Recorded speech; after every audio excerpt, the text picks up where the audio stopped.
Hello everyone, welcome back to the Dungeon Learner's Guide. This week we've got another Commander's Guild deck tech. This is the 124th deck and it's titled Call to Glory.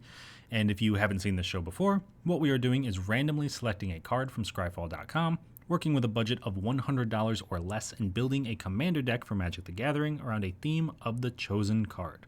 So this week, our random card is actually the title of the video itself. It is Call to Glory. So Call to Glory is 1 and a white for an instant that says untap all creatures you control, samurai you control get +1/+1 until the end of turn. So when I started building this deck, I knew I wanted to be in a specific color combination, but I wasn't quite sure who I wanted the commander to be until I saw Raiyuu Storm's Edge. And Raiyuu Storm's Edge is 2 red-white for a 3/3 legendary creature, human samurai. He's got first strike. Whenever a samurai or warrior you control attacks alone, untap it. If it's the first combat phase of the turn, there's an additional combat phase after this turn. So you may be able to guess kind of what we're doing.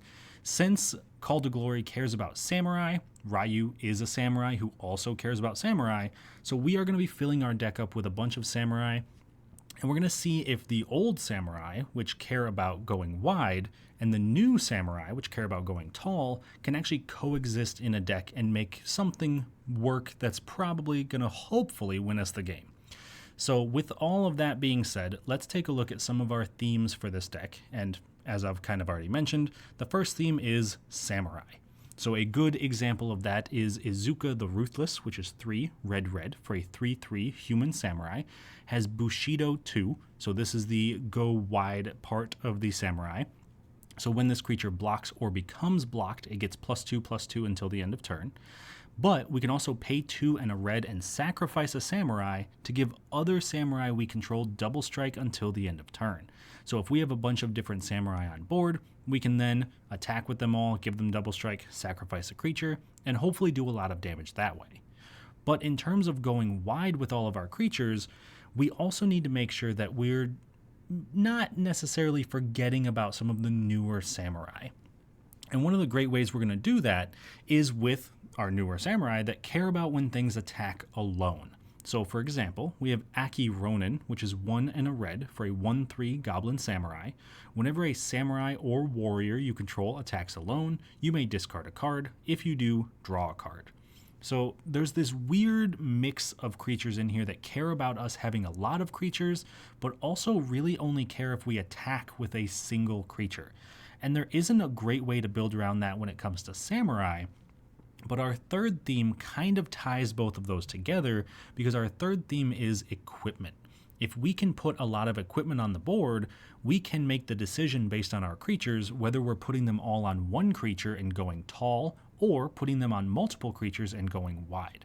So depending on what's going on the board, we can make that decision in any given moment because we're going to have the equipment to deal with it. And a good example of some of the equipment in the deck is Blade Hold War Whip, which is 1 red-white for an artifact equipment, has Mirrodin. So when it enters, we make a 2/2 rebel that is attached to it. It is unfortunately a rebel token, not a samurai, so we don't get a lot of the triggers with that, but that's okay. And it also says that equip abilities we activate of other equipment cost 1 less to activate. Equipped creature has double strike and equip for 3 red-white. Now, it is important to mention, though, that we do have some equipment in the deck that are the reconfigure equipment from the new Kamigawa set. Those technically do not have equip abilities, they have reconfigure, so Blade Hold War Whip will not reduce the cost of those to equip. That's not going to be super relevant for this deck, but it is something to mention so there's no mistakes further on. But those are all of our themes for this week. And of course, once we've taken a look at our themes, we got to talk about some of the key cards in the deck. These are the cards that synergize very well with what we're trying to do. And if they don't necessarily win us the game outright, they at least try to give us some value to push us toward a victory in the long run. So starting out with our first card, we have Fighter Class, which is a red and a white for an enchantment class. So it comes in at level 1 and says when it enters the battlefield, search your library for an equipment card, reveal it, put it into your hand, then shuffle. We can level it up to level 2 for 3 mana, and then equip abilities we activate cost 2 less to activate. and we can level it up to level 3 for 5 mana. Whenever a creature you control attacks, up to one target creature blocks it this combat if able. I'll be perfectly honest, level 3 isn't going to be super relevant for what we're trying to do, but level 1 and level 2 are going to be perfect because we can search our library for an equipment, make sure we're getting exactly what we need at any given time. So if we need the double strike, we get the Bladehold War Whip. If we need hexproof, we can get Swiftfoot Boots. If we need haste, we could also get Swiftfoot Boots. If we need something that can pump up power, we can get something like Blackblade Reforged. We have plenty of different options for whatever part of the game we're in. And then, of course, the second ability to make equip abilities cost 2 less is incredibly powerful because anything that's equipping for 2 less is going to be equipping for very little mana. There's not much we have in the deck that 2 mana less isn't going to make a significant impact. So Fighter class pretty much does a good thing at every single stage of the game, whether we're casting it at level 1 and immediately going to level 2 or just letting it sit around for a little while. So that is key card number 1. Key card number 2 is going to be Asari Captain, one of our newer samurai. And Asari Captain is 3 red-white for a 4/3 human samurai. He's got haste. Whenever a samurai or warrior you control attacks alone, it gets +1/+0 until end of turn for each samurai or warrior you control. So this is a great way to mix some of the old samurai with the new ones, because if we fill up our board with even just say 5 samurai, we cast Asari Captain and then immediately attack, and we can make sure that he gives himself the trigger, giving himself +5/+0, turning into a 9 power creature with haste, kind of getting people out of nowhere and making sure that no matter what we're doing, we have a bit of a sneaky tactic kind of in our back pocket. But it also can trigger on our other creatures. So for example, if we use it with Raiyuu, Raiyuu can attack, get the +1/+0 for each samurai, then also untap himself, get another combat step, and in that second combat step, this is going to trigger again, getting another +1/+0 for each samurai. So there's a very good chance that Asari Captain and Raiyuu on a board full of samurai is enough to just knock people out of the game with some commander damage, because we'll be getting multiple triggers every single turn across multiple combat steps. And so that is Asari Captain for our second key card. And finally, our third key card of the deck is going to be Conqueror's Flail. One of the big weaknesses of this deck is going to combat and all of a sudden your opponent's maybe bouncing your creatures or preventing all the combat damage or doing something to really mess up the combat step. So if we have Conqueror's Flail, they can't do that. Our entire combat and our entire turn is only for us. So it is 2 mana for an equipment that says equipped creature gets +1/+1 for each color among permanents you control, and as long as Conqueror's Flail is attached to a creature, your opponents can't cast spells during your turn, equip for 2. So this prevents our spells from getting countered, this prevents our opponents from killing our creatures on our turn, bouncing our creatures, preventing combat damage. Anything we do once we untap, as long as Conqueror's Flail is equipped, our opponents have to use an ability to trigger it, which means that it has to be something that's already on the board. And if we can see everything going on, there's not too much we're going to be able to play around because we don't have to play around it. We know what's happening, we know what our stuff can do, we know what their stuff can do, and we know that no matter what we're doing, we can't really be interacted with. And that is incredibly important for a combat-focused deck, so Conqueror's Flail is definitely one of the most important equipment in the entire deck. So those are all of our key cards for this week. And of course, the next piece of our deck tech, we got to talk a little bit about some cool interactions in the deck. These are cards that either synergize very well together or are cards that I just want to highlight because I think they work together in fun and unique ways. So the first of our cool interactions is going to be between Takeno Samurai General and Fumiko the Lowblood. So Takeno is 5 and a white for a 3/3 legendary creature, human samurai, has Bushido 2, and each other samurai you control gets +1/+1 for each point of Bushido it has. So if another samurai has Bushido 1, it automatically just gets a +1/+1. Fumiko is 2 red for a 3/2 legendary creature, human samurai. Fumiko the Lowblood has Bushido X, where X is the number of attacking creatures, and creatures your opponents control attack each combat if able. So Fumiko is phenomenal in multiple ways because she's forcing our opponents to attack, which is great. We want to have our opponents attack so we have an empty board to attack into. But having Bushido X means that no matter what is happening, if our opponents attack us with, say, 5 creatures, Fumiko is immediately going to get +5/+5 from Takeno because she now has Bushido 5, and she's going to block something getting an additional +5/+5, so she becomes a 13 power creature that can pretty much take down anything she comes into contact with. And obviously Takeno is going to be great with some of our other samurai as well, but Fumiko has the highest Bushido, or I suppose the potential to have the highest Bushido among any of our creatures, so I really wanted to highlight how these two work together.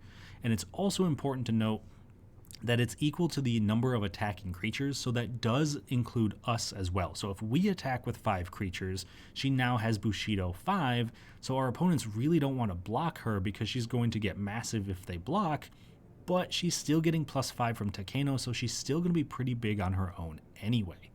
But that is cool interaction number 1. Moving on to the second cool interaction of the deck, we find Sigarda's Aid and Colossus Hammer. Now I know I probably don't need to explain this combo too much because it's one of the better decks in Modern. Essentially, Sigarda's Aid, 1 mana for an enchantment. You may cast aura and equipment spells as though they had flash, and whenever an equipment enters the battlefield under your control, you may attach it to target creature you control. And that's going to be great with Colossus Hammer, which is 1 mana for an equipment. Equipped creature gets +10/+10 and loses flying, but it has a massive equip cost of 8. However, as we mentioned with Sigarda's Aid, when we cast Colossus Hammer with Sigarda's Aid at play, we can automatically just equip it to a creature we control, meaning that for 1 mana, we can give a creature +10/+10 at instant speed. And that's something that can be incredibly powerful, so much so, like I said, that there's an entire Modern deck built around it.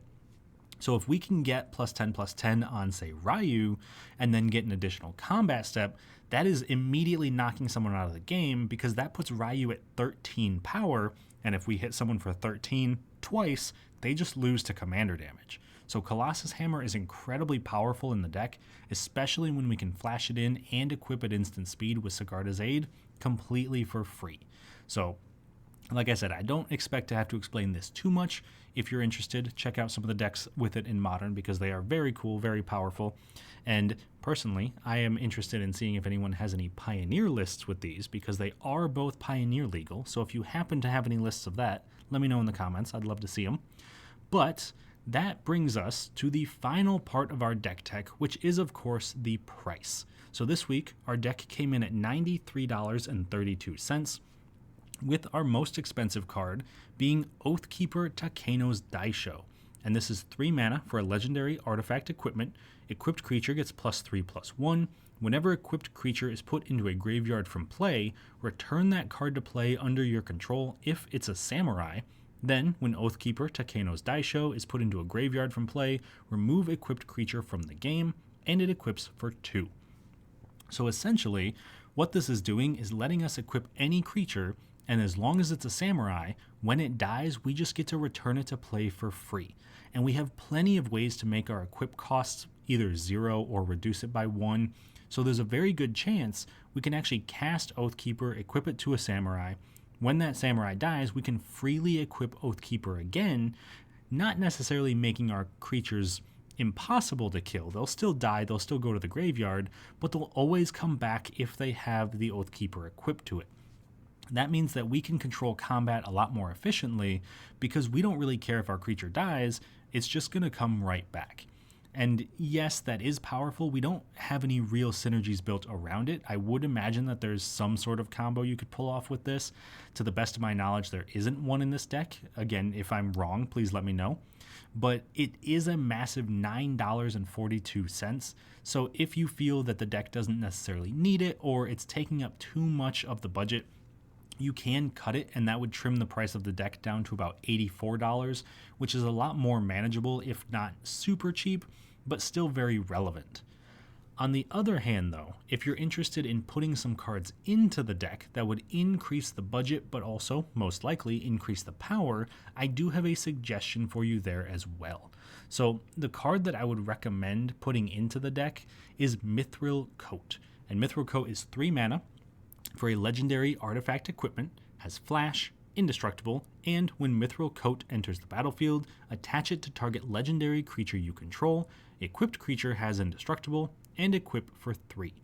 So equipments that give indestructible are pretty hard to come by, especially in a budget build.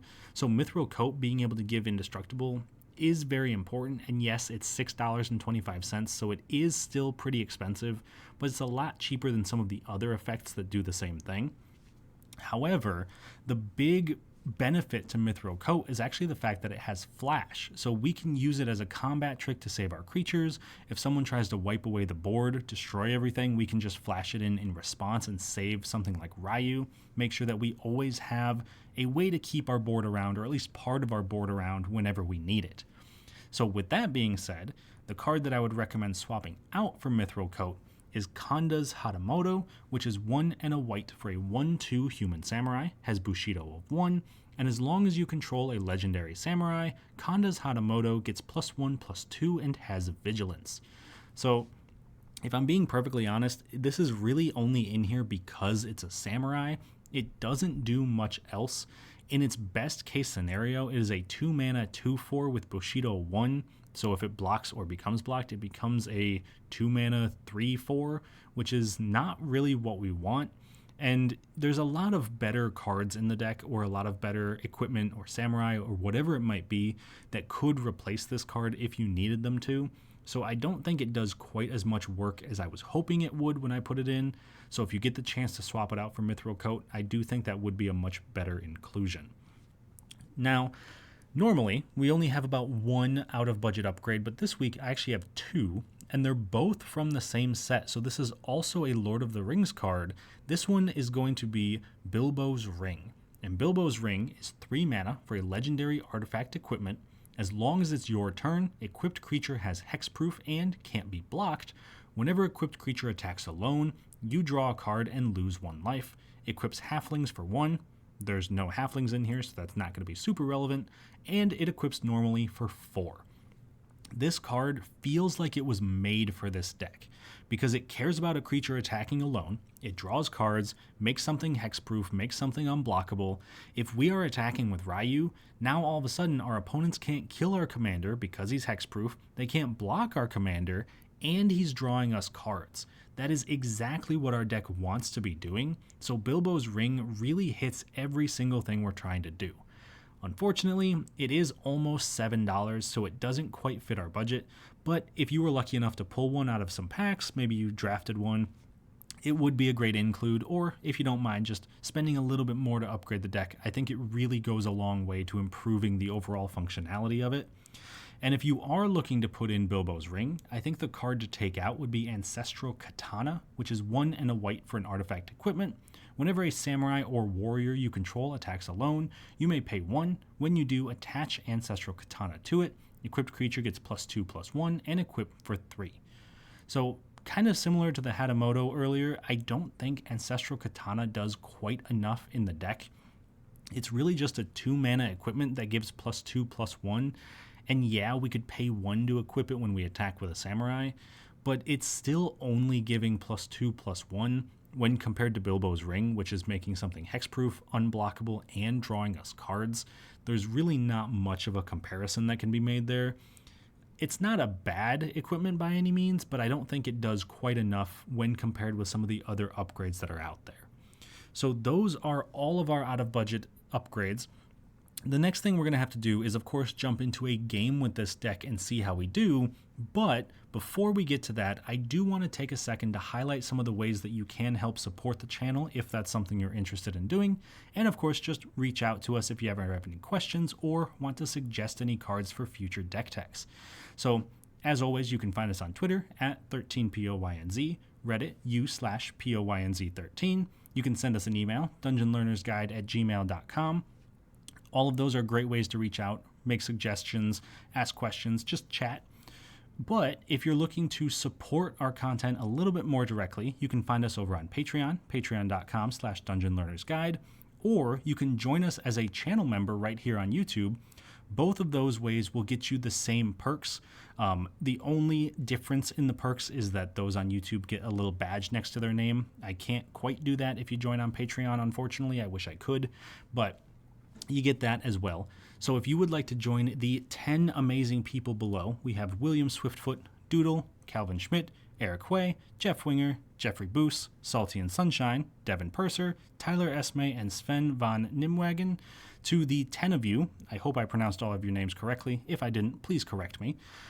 Thank you all so much. And like I said, if you would like to join those 10 amazing people and get access to things like the deck techs an entire week early, you can get access to a Discord where we brew up a lot of the decks and also play some of the games.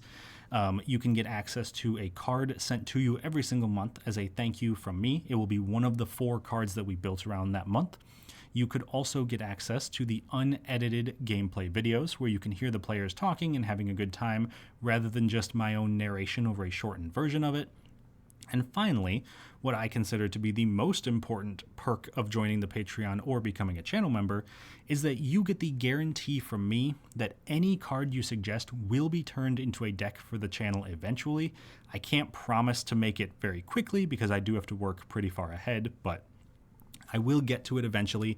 I will do my best to get to anyone else who suggests one as well, so please do comment them in the YouTube comments, send them to me on Twitter, send them to me by email, whatever you want to do.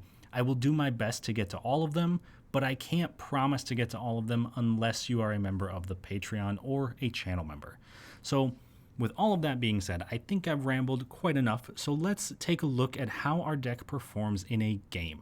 And this week we are being joined by 3 opponents playing a lot of new Lord of the Rings decks, and we are being joined by Bilal playing Bilbo, Birthday Celebrant, Jason playing Éowyn, Shield Maiden, and Shawn playing Galadriel, Elven Queen.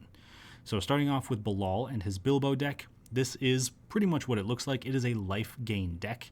He is very honest. He doesn't expect to get to the 111 life to activate the second ability. It's really just about the value of gaining life.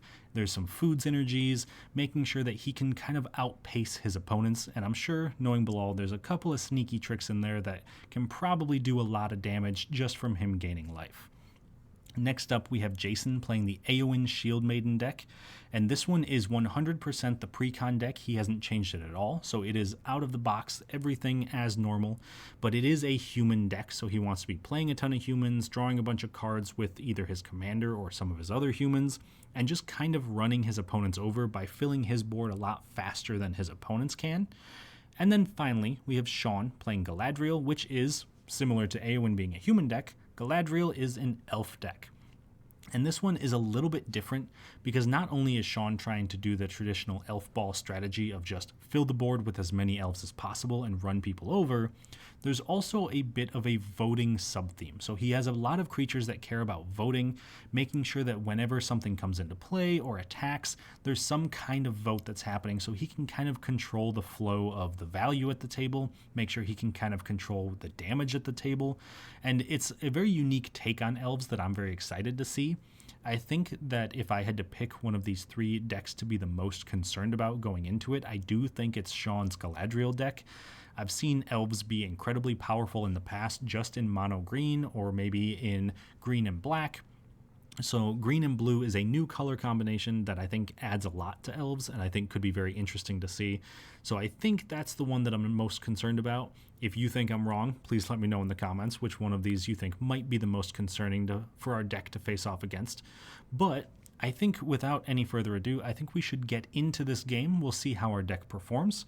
I hope you all enjoy it. If you do, please do like the video, subscribe to the channel, and I will talk to you all once it's done. At the start of the game, Bilal goes first, followed by myself, Jason, and then Shawn. On Bilal's first turn, he plays a Necro Blossom Snarl, revealing a forest so that it comes into play untapped, casts a Soul Ring, and then uses that to also cast an Arcane Signet. I play a Myriad Landscape.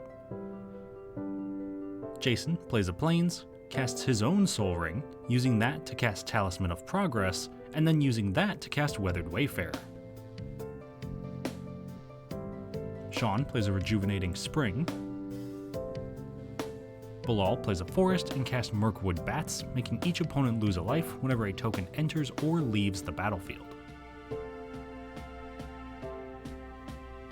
I play a Plains and cast Sigarda's Aid, letting me cast equipment as though they had flash and automatically equipping them to a creature when they enter.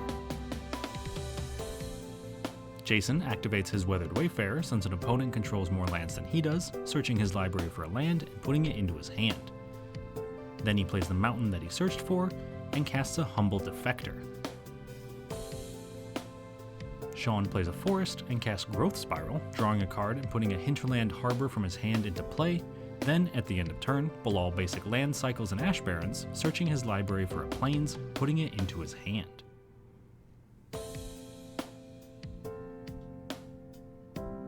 On Bilal's turn, he plays a Plains, then casts Pippin, Warden of Isengard, searching his library for Merry, Warden of Isengard, and putting him into his hand.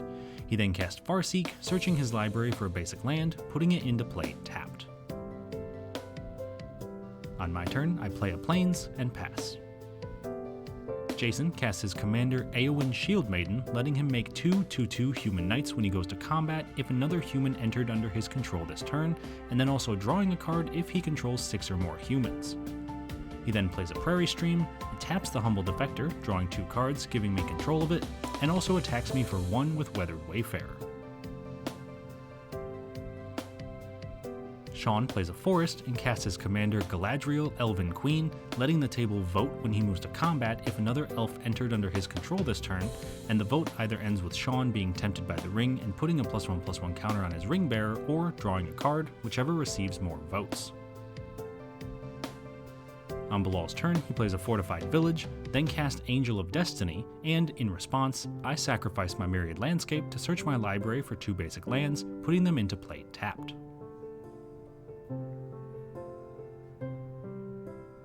On my turn, I play a Plains and tap the Humble Defector, drawing 2 cards and returning it to Jason's control. After that, I cast Bladehold Warwhip, creating a 2/2 Rebel token, attaching the equipment to it, giving the equipped creature double strike, and also making all of my equip abilities cost 1 less to activate.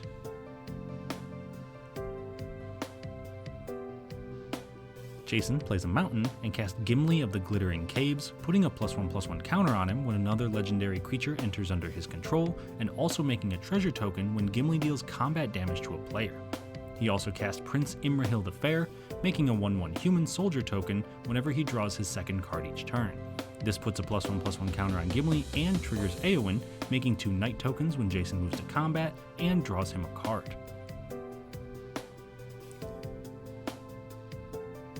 He then attacks me for 5 with Eowyn, but before the blocks, I flash in Blackblade Reforged, automatically equipping it to the Rebel, giving it +5/+5 since I control 5 lands. This lets me block the Eowyn, killing her and keeping my token.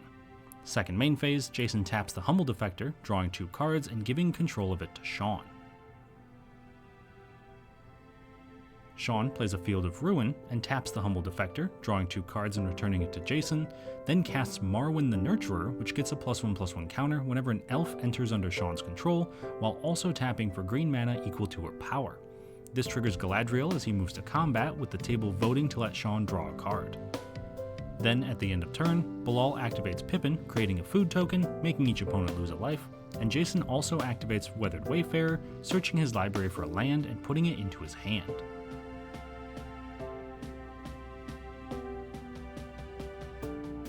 On Bilal's turn, he plays a Forest and casts Merry, Warden of Isengard, creating a 1/1 soldier token with lifelink whenever another artifact enters under his control, but this ability only triggers once a turn.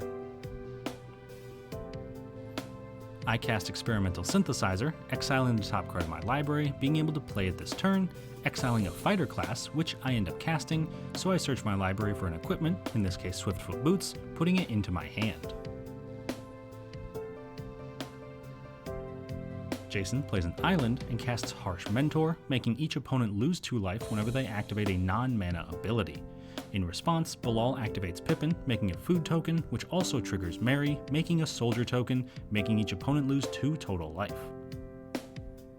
After that, Jason casts Combat Celebrant, which can be exerted when it attacks to untap all other creatures and give Jason an additional combat phase. He then activates the Humble Defector, drawing 2 cards, making a soldier token, and giving control of it to Bilal. He moves to combat, attacking Shawn with Gimli for 4, but he blocks with Galadriel, killing the dwarf. Shawn plays an Exotic Orchard, casts a Soul Ring, then casts Círdan the Shipwright, putting a +1/+1 counter on Marwyn, and making each player secretly vote for a player, letting each player draw cards equal to the votes they receive, or put a permanent from their hand into play if they receive no votes. This ends with all of us voting for ourselves except for Shawn, who votes for Bilal, letting Bilal draw 2, Jason and I draw 1, then Shawn puts Elrond of the White Council into play from his hand. This puts another counter on Marwyn and has the table secretly vote again, this time to either give Shawn control of a creature or put a +1/+1 counter on all of his creatures. Bilal and Jason vote to give Shawn a creature, each giving him a 1/1 soldier token, while Shawn and I vote to let him put counters on his creatures, so he puts 2 +1/+1 counters on all of his creatures. Then he moves to combat, triggering Galadriel, and the table votes to have him get tempted by the ring, so he chooses Marwyn as his ring bearer and puts a counter on her. Bilal casts a Soul Attendant, gaining life whenever a creature enters the battlefield. He then activates Humble Defector, drawing 2 cards and returning it to Jason, casts Cultivate, searching his library for 2 basic lands, putting one into play tapped and the other into his hand. At the end of turn, I flash in Conqueror's Flail, automatically equipping it to the Rebel, giving it +2/+2 since I control 2 colors of permanents, and preventing my opponents from casting spells on my turn.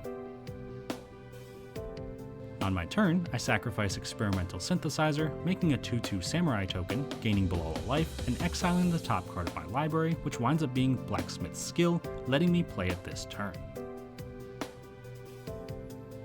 Jason activates the Humble Defector, drawing 2 cards, giving control of it to me, making a soldier token, and gaining Bilal a life. He then plays a Port Town untapped, revealing a Plains, and casts Taunt from the Ramparts, goading all creatures his opponents control and preventing them from blocking until his next turn. After that, he casts Shared Animosity, giving his attacking creatures +X+O, where X is the number of other attacking creatures that share a creature type with it.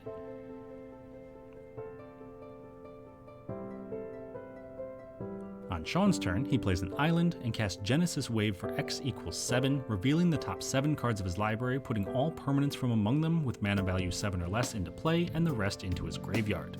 This ends up giving him a Forest, Asceticism, which gives all his creatures hexproof, Guardian Project, which lets him draw a card when a creature spell that doesn't share a name with any of his other creatures enters the battlefield, Lignify, which enchants Combat Celebrant, turning it into a 0/4 treefolk with no abilities, Celeborn the Wise, and Llanowar Elves. This puts 2 more counters on Marwyn, draws Shawn 2 cards, and gains Bilal 2 life. Then when he moves to combat, the table votes to have the ring tempt him and put another counter on his ring bearer, which he switches to a soldier token, then attacks me for 14 and Bilal for 8, drawing a card, discarding a card, scrying 1 thanks to Celeborn, and then the table votes for Círdan with Shawn getting 2 votes, Bilal and Jason getting 1 vote, and myself getting no votes, so I put a Cloudsteel Kirin into play, equipping it to my Rebel, making it so that I can't lose the game and my opponents can't win the game as long as it's equipped. Before blocks, Bilal activates Pippin, creating a food token, which then creates a soldier token, making each of his opponents lose 2 life while he gains 1. This also lets him block 5 of the damage, only taking 3, killing his soldier and making each opponent lose another life. In Shawn's second main phase, he casts Raise the Palisade, returning all non-elf creatures to their owner's hands, wiping away everyone's board except his own. At the end of turn, Bilal flashes in Archivist of Ogma, letting him gain a life and draw a card whenever an opponent searches their library. Then on his turn, he plays a Swamp and recasts Soul's Attendant, casts Treebeard, Gracious Host, creating 2 food when it enters, and also putting +1/+1 counters equal to any life that he would gain on a Treefolk or Halfling, triggering immediately thanks to the Soul Warden, so Bilal gains a life and puts a counter on Treebeard. He then recasts the Mirkwood Bats, gaining a life and putting a counter on Treebeard, recasts Pippin, Warden of Isengard, gaining a life and putting a counter on Treebeard, and at the end of turn, I flash in Lizard Blades, equipping them to my Cloudsteel Kirin, gaining Bilal a life and putting a counter on Treebeard since the blades enter as a creature. On my turn, I play a Plains and cast my commander Raiyuu Storm's Edge, giving me an additional combat whenever a samurai or warrior attacks alone for the first time each turn. This also gains Bilal a life and puts a counter on Treebeard. I then move to combat and attack Shawn for 6 in the air with the Kirin. Jason recasts his Weathered Wayfarer, Combat Celebrant, Prince Imrahil, and Harsh Mentor, gaining Bilal a total of 4 life, putting another +1/+1 counter on Treebeard and 3 counters on the Archivist of Ogma. Shawn plays a Flooded Grove and casts Azuri Renegade Leader, putting a +1/+1 counter on Marwyn, drawing a card, gaining Bilal a life, and putting a counter on Pippin. He also casts Wolverine Riders, making a 1/1 elf token in each upkeep, gaining life equal to the toughness of other elves that enter under his control. This also puts a counter on Marwyn, draws Shawn a card, gains Bilal a life, and puts a counter on Treebeard. Then Shawn casts Elven Farsight, scrying 3 and revealing the top card of his library, which is an island, so he doesn't draw a card. This gives Celeborn +3/+3, then he casts Mirror of Galadriel, immediately tapping it and paying no mana since he controls 5 legendary creatures to scry 1 and draw a card, giving Celeborn another +1/+1. Finally, he activates Azuri twice, giving his team a total of +6/+6 in Trample until the end of turn. When Shawn moves to combat, Galadriel triggers and the table votes to let him draw a card. Then he attacks Bilal with most of his elves for 49 total damage, and me for 7 with Llanowar elves, scrying 1 on attacks, triggering Sirdan, resulting in me getting 2 votes, drawing 2 cards, Bilal and Jason receiving 1 vote, drawing 1 card each, and Shawn receiving no votes, so he puts an Imperious Perfect into play, giving his other elves +1/+1, drawing a card, putting a counter on Marwyn, gaining Bilal a life, putting a counter on Treebeard. Bilal then blocks Sirdan with Treebeard, only taking 42 damage while I take 8. In Bilal's upkeep, Shawn creates an elf token, gaining 2 life, then Bilal also gains a life and puts a counter on Treebeard. He then casts his commander Bilbo Birthday Celebrant, letting him gain an additional life whenever he would gain life. This gains him 2 life for entering, so he puts 2 counters on Treebeard. He then plays a Ghost Quarter and casts Birds of Paradise, gaining 2 life and putting 2 more counters on Treebeard. After that, he sacrifices 4 food tokens, gaining a total of 16 life, putting 16 more +1/+1 counters on Treebeard, making each opponent lose 4 life. He then attacks Shawn for 28 total damage with his bats and Treebeard, and Shawn blocks with his elf token, killing it and still taking 26 damage, going to only 7 life. At the end of turn, I flash in Swiftfoot Boots, equipping it to my commander, giving him Hexproof and Haste. In my upkeep, Shawn creates an elf token, gaining 2 life, gaining Bilal 2 life, and putting 2 +1/+1 counters on Bilbo. I play a Plains and equip Cloudsteel Kirin to Raiyuu, preventing my opponents from winning the game and preventing me from losing the game. At the end of turn, Jason casts Path to Exile, exiling Bilal's Soul's Attendant and letting him search his library for a basic land, putting it into play tapped. In Jason's upkeep, Shawn creates another elf token. Then Jason casts 4th Aerlingus for X = 6, creating 6 2/2 Human Knight tokens with Trample and Haste, also becoming the Monarch whenever a creature he controls deals combat damage this turn. This means he can attack Bilal with his entire board, exalting the Combat Celebrant to untap all of his creatures, getting an extra combat phase. Then all his humans get +11/+0 thanks to Shared Animosity, doing 158 damage, knocking Bilal out of the game. For his second combat step, Jason swings everything at Shawn, triggering Shared Animosity again, this time doing a total of 290 damage, knocking Shawn out of the game as well, even though Shawn blocks as much as he can, killing 5 humans on the way out. On my turn, I level up Fighter Class to level 2, making my equip abilities cost 2 less to activate. This lets me equip Conqueror's Flail and Blackblade Reforged to Raiyuu, giving him +9/+9. After that, I cast Whisper Silk Cloak, equipping it to Raiyuu, giving him Unblockable and Shroud.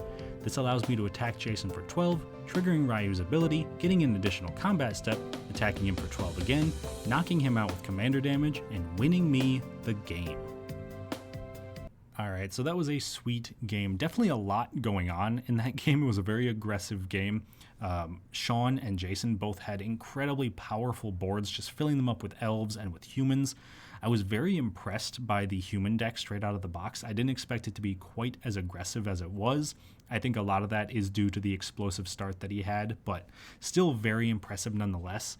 I did do the math when I went back and actually re-edited this video that if Jason had attacked on the turn that he cast Taunt from the Ramparts, he did have enough damage on board to maybe not take everybody out of the game, but put everybody at a much lower life total that later on in the game, when he attacked for that giant massive swing, there's a good chance he could have knocked everybody out of the game. So I think that he could have won, but playing around it, trying to be a little bit safer to make sure he doesn't lose his own board, definitely also makes a lot of sense, so I don't blame him there either. Moving on to Shawn's deck, also very impressive.